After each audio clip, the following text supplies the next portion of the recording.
killed. I keep making them bigger and stronger. Everybody's like, make it stronger. How much will it get?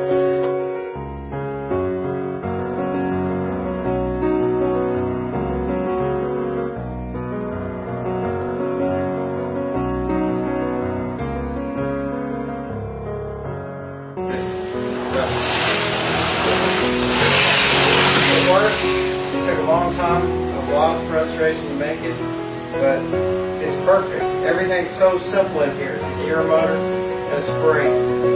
Eventually we'll get rid of the motor and use a real generator, but for prototype purposes, the gear motors work really well. What you're seeing is my ocean energy converter. It's my 33rd prototype. It's called the Stinger.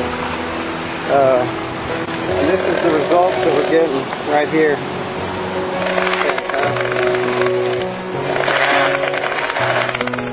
It's working great.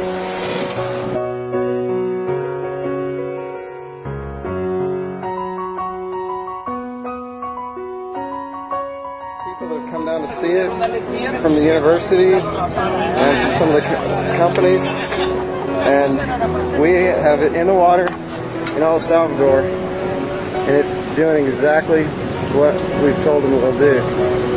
It goes back and forth just like a duck in the water, and it ducks underwater. You see that arm coming up, and then it goes down. This is perfection. This $65 invention is changing the world right before your eyes.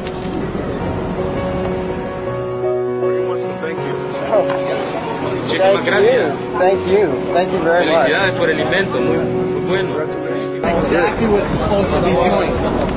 Well, here you go. Here, turn it like this for the shade. It's so perfect. Now you see what I was telling you about last time about the size of the serpent. It's big. It is awesome. The great inventor was Chris Olson from Houston, Texas. It started with a noble idea in his workshop, and it turned into the greatest invention of the 21st century. We truly believe that, and we are here in Central America to prove that. And we're going to continue on, especially the people that live on the coast. They're realizing the need for this energy, and just the novel invention that he made and how simple he made it is what's going to propel it to just get better.